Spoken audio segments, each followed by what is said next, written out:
नमस्कार, स्वागत है आप सभी का शिक्षा सिटी के यूट्यूब चैनल में। दोस्तों, आज के इस वीडियो में हम जीव विज्ञान की उपशाखाओं से संबंधित कुछ इम्पॉर्टेंट एमसीक्यूज़ को सॉल्व करेंगे, जो कि आपके एग्ज़ाम के लिए काफ़ी फ़ायदेमंद है। दोस्तों, इस वीडियो में उन सभी इम्पॉर्टेंट प्रश्नों को सम्मिलित किया गया है जो कि प्रीवियस ईयर के एग्ज़ाम्स में पूछे गए हैं जीव विज्ञान की उपशाखाओं से संबंधित। तो चलिए वीडियो को स्टार्ट करते हैं और देख लेते हैं कि कौन कौन से इम्पॉर्टेंट प्रश्न हैं जिनको इस वीडियो में सम्मिलित किया गया है। पहला प्रश्न हमारा है जंतु विज्ञान, जिसको हम इंग्लिश में कहते हैं जूलॉजी, उसके अध्ययन को मतलब जंतु विज्ञान में किसका अध्ययन किया जाता है। तो जो जंतु विज्ञान होता है यह अध्ययन करता है जीवित व मृत जानवरों दोनों का। तो आप इसे याद रखिएगा, जंतु विज्ञान के अंतर्गत जीवित व मृत जानवरों दोनों का अध्ययन किया जाता है। तो ऑप्शन जो सी है इसका बिल्कुल सही है। जंतु विज्ञान के अंतर्गत जीवित व मृत दोनों प्रकार के जानवरों का अध्ययन किया जाता है। तो ऑप्शन इसका सी हमारा बिल्कुल सही है। अगला इंपॉर्टेंट प्रश्न हमारा है कीटों के वैज्ञानिक अध्ययन को क्या कहा जाता है। तो कीटों के वैज्ञानिक अध्ययन को कहा जाता है एंटोमोलॉजी, यानी ऑप्शन इसका बी बिल्कुल सही है। कीटों के वैज्ञानिक अध्ययन को क्या कहा जाता है, तो एंटोमोलॉजी, यानी ऑप्शन जो इसका बी है हमारा बिल्कुल सही है।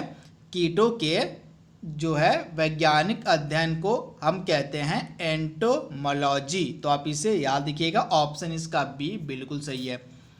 अगला इंपॉर्टेंट प्रश्न हमारा है निम्नलिखित में से कौन जनसंख्या एवं मानव जाति के महत्वपूर्ण आंकड़ों के अध्ययन से संबंधित है, यानी निम्नलिखित में से किसके अंतर्गत जनसंख्या एवं मानव जाति के महत्वपूर्ण आंकड़ों का अध्ययन किया जाता है। तो डेमोग्राफी यानी कि जननांकिकी इसको कहते हैं। इसको जननांकिकी को हम जनसांख्यिकी भी कहते हैं, जनसांख्यिकी, या आप इसे जननांकिकी कर लीजिए, जनसांख्यिकी कर लीजिए, इसको इंग्लिश में हम कहते हैं डेमोग्राफी। तो इसके अंतर्गत जो है जनसंख्या एवं मानव जाति के महत्वपूर्ण आंकड़ों का अध्ययन किया जाता है। तो इसका राइट आंसर आपका हो जाएगा ऑप्शन बी। तो आप इसे याद रखिएगा। इसके साथ ही अगर हम पारिस्थितिकी विज्ञान की बात करें तो पारिस्थितिकी विज्ञान में किसका अध्ययन किया जाता है, सजीवों पर उनके चारों ओर के पर्यावरण के प्रभाव का अध्ययन किया जाता है, इकोलॉजी, यानी कि पारिस्थितिकी विज्ञान के अंतर्गत। तो आप इसे याद रखिएगा, जो है सजीव यानी कि लिविंग थिंग्स पर जो है उनके चारों ओर के पर्यावरण के प्रभाव का जो अध्ययन है वह पारिस्थितिकी विज्ञान के अंतर्गत किया जाता है। उसी के बाद अगर हम आनुवंशिकी विज्ञान की बात करें तो अनुवांशिकी के अंतर्गत यानी जेनेटिक्स के अंतर्गत किसका अध्ययन किया जाता है, तो जो है जीवों के अनुवांशिक लक्षणों एवं इनकी वंशागति का जो अध्ययन होता है। आप इसे याद रखिएगा, जीवों के आनुवांशिक लक्षणों तथा इनकी वंशागति का जो अध्ययन है वह अनुवांशिकी यानी जेनेटिक्स के अंतर्गत किया जाता है। तो आप इसे याद रखिएगा। तथा वायरस विज्ञान के अंतर्गत जो है विषाणुओं यानी कि वायरसों का अध्ययन यानी कि विषाणुओं का जो अध्ययन है वह वायरस विज्ञान के अंतर्गत किया जाता है। अगला इंपॉर्टेंट प्रश्न हमारा है ऑर्निथोलॉजी निम्नलिखित में से किसके अध्ययन से संबंधित है। तो ऑर्निथोलॉजी के अंतर्गत निम्नलिखित में से किसका अध्ययन किया जाता है, यह भी सुपर इंपॉर्टेंट है। तो ऑर्निथोलॉजी के अंतर्गत अध्ययन किया जाता है पक्षियों का, यानी ऑप्शन जो इसका बी, ऑप्शन जो ए है इसका बिल्कुल सही है। बर्ड यानी बर्ड से संबंधित जो अध्ययन है वह ऑर्निथोलॉजी के अंतर्गत किया जाता है। तो आप इसे याद रखिएगा, ऑर्निथोलॉजी के अंतर्गत बर्ड यानी पक्षियों का अध्ययन किया जाता है। वही वंशागति का जो अध्ययन है वो जेनेटिक्स यानी अनुवांशिकी के अंतर्गत किया जाता है। वही पर्यावरण का जो अध्ययन है वह इकोलॉजी यानी कि पारिस्थितिकी विज्ञान के अंतर्गत किया जाता है। और जीवाश्म का जो अध्ययन है पेलियो बायोलॉजी के अंतर्गत किया जाता है। आप याद रखिएगा, जो जीवाश्म से संबंधित अध्ययन है वो पेलियो बायोलॉजी के अंतर्गत किया जाता है। तो इसे भी आप याद रखिएगा। मैं एक बार फिर से रिपीट कर रहा हूँ, ऑर्निथोलॉजी किसके अध्ययन से संबंधित है, तो बर्ड्स के अध्ययन यानी पक्षियों के अध्ययन से संबंधित है ऑर्निथोलॉजी। और जो वंशागति से संबंधित अध्ययन है वह किया जाता है जेनेटिक्स, मतलब जेनेटिक्स के अंतर्गत। आप याद देखिएगा, जेनेटिक्स के अंतर्गत जो है वंशागति का अध्ययन किया जाता है। वहीं पर्यावरण का जो अध्ययन है इकोलॉजी के अंतर्गत किया जाता है। इकोलॉजी मतलब पारिस्थितिकी विज्ञान। और जीवाश्म का जो अध्ययन है वह पेलियोबायोलॉजी के अंतर्गत किया जाता है। अगला इंपॉर्टेंट प्रश्न हमारा है, जीवों के अनुवांशिकी लक्षणों एवं इनकी वंशागति का जो अध्ययन है उसको हम क्या कहते हैं। तो जैसा कि मैंने आपको बताया, जीवों के अनुवांशिकी लक्षणों तथा इनकी वंशागति का जो अध्ययन है यह कहलाता है अनुवांशिकी। तो आप इसे याद रखिएगा, जीवों के अनुवांशिक लक्षणों तथा इनकी वंशागति का जो अध्ययन है वह अनुवांशिकी कहलाता है। अनुवांशिकी को हम इंग्लिश में कहते हैं जेनेटिक्स। तो आप इसे याद रखिएगा। अगला इंपॉर्टेंट प्रश्न हमारा है, फूलों के अध्ययन को क्या कहा जाता है। सुपर इंपॉर्टेंट प्रश्न।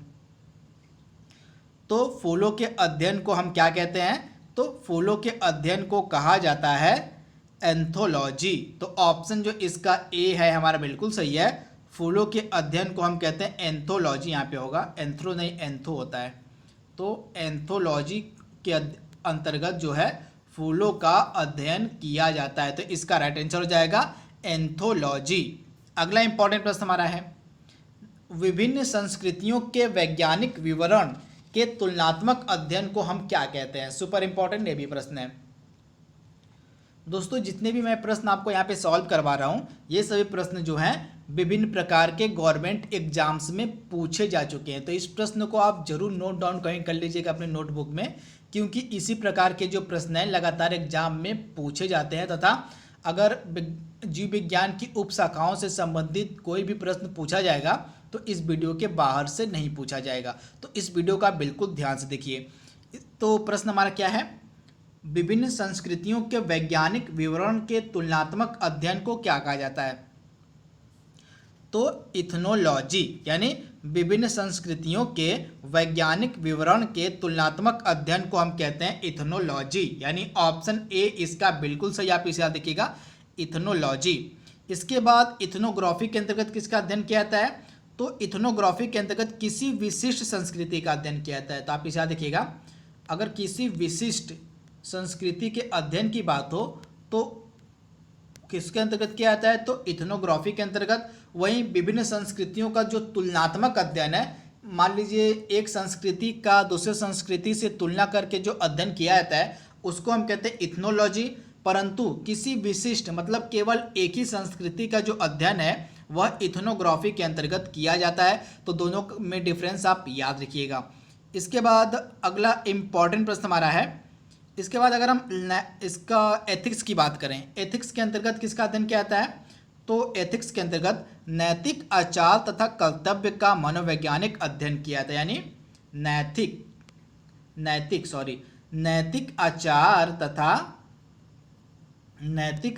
तथा कर्तव्य का जो वैज्ञानिक अध्ययन है वह एथिक्स के अंतर्गत किया जाता है। तो आप इसे याद रखिएगा। इसके बाद इथोलॉजी की अगर हम बात करें तो जो इथोलॉजी है इसके अंतर्गत किसका अध्ययन किया जाता है। तो मानव सहित सभी जंतुओं के व्यवहार का जो अध्ययन है वो इथोलॉजी के अंतर्गत किया जाता है। आप नोट डाउन कर लीजिएगा, मानव सहित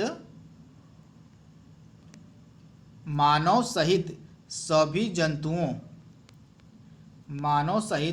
जंतुओं के व्यवहारों का जो अध्ययन है वह इथोलॉजी के अंतर्गत किया जाता है। तो इन चारों के बारे में मैंने आपको बता दिया, इन्हें आप नोट डाउन कर लीजिएगा। अगला प्रश्न हमारा है, रेशम कीट पालन को क्या कहा जाता है। सुपर इंपॉर्टेंट प्रश्न। तो रेशम कीट पालन को क्या कहते हैं हम। तो सेरीकल्चर। तो आप इसे याद रखिएगा, रेशम कीट पालन को कहा जाता है सेरीकल्चर। यानी ऑप्शन इसका बी हमारा बिल्कुल सही है। वहीं एपी कल्चर के अंतर्गत मधुमक्खी पालन किया जाता है, इसे भी आप याद रखिएगा। एपी कल्चर के अंतर्गत जो है मधुमक्खी पालन आता है। कौन सा पालन। तो मधुमक्खी पालन जो है एपी कल्चर को कहते हैं। तथा फ्लोरिकल्चर के अंतर्गत क्या आता है। तो सजावट के लिए काम आने वाले फूलों का जो अध्ययन है वह फ्लोरिकल्चर के अंतर्गत आता है। तो आप इसे याद रखिएगा, जो सजावट के लिए, आप याद रखिएगा, जो सजावट के लिए फूल काम में आते हैं उनके अध्ययन को हम कहते हैं फ्लोरिकल्चर। तो आप इसे याद रखिएगा, सजावट के लिए काम आने वाले पुष्पों के अध्ययन को हम कहते हैं फ्लोरिकल्चर। और वहीं अगर हम हॉर्टिकल्चर की बात करें, ऑप्शन डी जो हमारा है, तो हॉर्टिकल्चर के अंतर्गत पुष्प एवं फल देने वाले पौधों का अध्ययन किया जाता है। तो आप इसे याद रखिएगा, हॉर्टिकल्चर के अंतर्गत पुष्प यानी फूल और फल देने वाले पौधों का अध्ययन किया जाता है हॉर्टिकल्चर के अंतर्गत। तो इसे आप याद रखिएगा। अगला इंपॉर्टेंट प्रश्न हमारा है, मधुमक्खी पालन को क्या कहा जाता है? तो मधुमक्खी पालन को कहा जाता है एपीकल्चर। जैसा कि मैंने आपको बताया था, एपीकल्चर कहते हैं मधुमक्खी पालन को, यानी ऑप्शन जो इसका बी है हमारा बिल्कुल सही है। और सेरीकल्चर के अंतर्गत रेशम कीट पालन किया जाता है। जैसा कि मैंने आपको बताया, सेरीकल्चर के अंतर्गत रेशम कीट पालन किया जाता है। तो आप इसे याद रखिए। इसके बाद अगला इंपॉर्टेंट प्रश्न हमारा है, इसमें से आपको बताना है कि इसमें से कौन सा सुमेलित नहीं है। तो इसमें से कौन सा सुमेलित नहीं है, आइए देख लेते हैं। एपीकल्चर मधुमक्खी के पालन को कहते हैं, सुमेलित है। सेरीकल्चर के अंतर्गत रेशम कीट पालन किया जाता है, भी सही है। उसके बाद पीसी कल्चर जो है लाख की खेती नहीं, यह मत्स्य पालन से संबंधित होता है। किसके? तो मत्स्य पालन यानी मछली पालन से संबंधित होता है पीसी कल्चर। तो आप इसे याद रखिएगा, यह जो मिलान है वो गलत है। और उसके बाद अगला क्या दिया हुआ हमारा, हॉर्टिकल्चर। तो हॉर्टिकल्चर जो है यह फूलों से संबंधित, जैसा कि मैंने आपको बताया, हॉर्टिकल्चर में पुष्प एवं फल देने वाले पौधों का अध्ययन किया जाता है। तो ये भी सही है। तो ऑप्शन जो सी है इसका सही हो जाएगा, क्योंकि यह सुमेलित नहीं है। यहाँ पे पीसी कल्चर के अध्ययन को हम कहते हैं, मतलब पीसी कल्चर के अंतर्गत मत्स्य पालन यानी कि मछली पालन का अध्ययन किया जाता है। अगला हमारा है, लेक्सिकोग्राफी का संबंध निम्नलिखित में से किससे है? तो लेक्सिकोग्राफी का जो संबंध है निम्नलिखित में से किससे है? तो शब्दकोश का संकलन। तो आप इसे याद रखिएगा, शब्दकोश का संकलन या शब्दकोश के संयोजन से संबंधित होता है लेक्सिकोग्राफी, यानी ऑप्शन इसका बी हमारा बिल्कुल सही है। अगला इंपॉर्टेंट प्रश्न हमारा है, सब्जी के लिए काम आने वाले पौधों के अध्ययन को हम क्या कहते हैं? तो सब्जी के लिए काम आने वाले पौधों के अध्ययन को हम कहते हैं ओलरी कल्चर। क्या कहते हैं? तो सब्जी के लिए काम आने वाले पौधों के अध्ययन को हम कहते हैं ओलरी कल्चर। क्या कहते हैं? तो ओलरी कल्चर के अंतर्गत सब्जी के लिए काम आने वाले पौधों का अध्ययन किया जाता है। तो आप इसे याद रखिए। अगला इंपॉर्टेंट प्रश्न हमारा है, वीटी कल्चर के द्वारा निम्नलिखित में से कौन एक उत्पादित होता है? तो वीटी कल्चर के अंतर्गत किसका उत्पादन किया जाता है? तो अंगूर का, यानी ऑप्शन इसका बी बिल्कुल सही है। वीटी कल्चर किससे संबंधित है? तो अंगूर उत्पादन से। अगला हमारा है, वर्मी कल्चर में निम्नलिखित में से कौन सा वर्म प्रयोग किया जाता है? तो वर्मी कल्चर में किस वर्म का जो है प्रयोग किया जाता है? तो अर्थवर्म यानी केचुए का। तो आप इसे याद रखिएगा, वर्मी कल्चर के अंतर्गत जो है केचुआ पालन किया जाता है। तो आप इसे याद रखिएगा, अर्थवर्म का मतलब होता है केचुआ पालन। क्या होता है? केचुआ पालन। अगला इंपॉर्टेंट हमारा है, जेरेंटोलॉजी निम्नलिखित में से किसके अध्ययन से संबंधित है? सुपर इंपॉर्टेंट प्रश्न। तो जेरेंटोलॉजी किसके, निम्नलिखित में से किसके अध्ययन से संबंधित है? तो वृद्ध व्यक्तियों के। आप इसे याद रखिएगा, वृद्ध व्यक्तियों के अध्ययन से संबंधित है जेरेंटोलॉजी। तो आप इसे याद रखिएगा, वृद्ध व्यक्तियों के शरीर की जो वृद्ध व्यक्तियों के जो है, आप याद रखिएगा, वृद्ध होने की जो प्रक्रिया होती है उसका जो अध्ययन है वो जेरेंटोलॉजी के अंतर्गत किया जाता है। तो ऑप्शन इसका डी बिल्कुल सही है, वृद्ध यानी वृद्ध होने की जो प्रक्रिया है उसका जो अध्ययन है वो जेरेंटोलॉजी के अंतर्गत किया जाता है। अगला इंपॉर्टेंट प्रश्न हमारा है, पेडोलॉजी निम्न वैज्ञानिक अध्ययन से संबंधित है? तो पेडोलॉजी के अंतर्गत हम मिट्टी का अध्ययन करते हैं, यानी सॉयल का जो अध्ययन है वह किसके अंतर्गत किया जाता है? तो पेडोलॉजी के अंतर्गत। अगला इंपॉर्टेंट प्रश्न हमारा है, अस्थियों का अध्ययन विज्ञान की किस शाखा के अंतर्गत किया जाता है? तो अस्थियों मतलब यहाँ पे हड्डी से है हमारा, तो हमारी जो बोन्स है, हमारी जो हड्डी होती हैं उनका जो अध्ययन है उसके अध्ययन करने वाले विज्ञान की शाखा को हम कहते हैं ऑस्टियोलॉजी, यानी ऑप्शन ए इसका बिल्कुल सही है, ऑस्टियोलॉजी। अगला इंपॉर्टेंट प्रश्न हमारा है, सर्पों के विषय में जानकारी प्राप्त करना कहलाता है? तो सर्पों के विषय में जानकारी प्राप्त करना क्या कहलाता है? तो सर्पेटोलॉजी, यानी ऑप्शन ए इसका बिल्कुल सही है। सर्पों के बारे में जानकारी प्राप्त करने को हम कहते हैं सर्पेटोलॉजी, यानी ऑप्शन ए इसका बिल्कुल सही है। आज का लास्ट प्रश्न हमारा है, हाइड्रोपोनिक्स क्या है?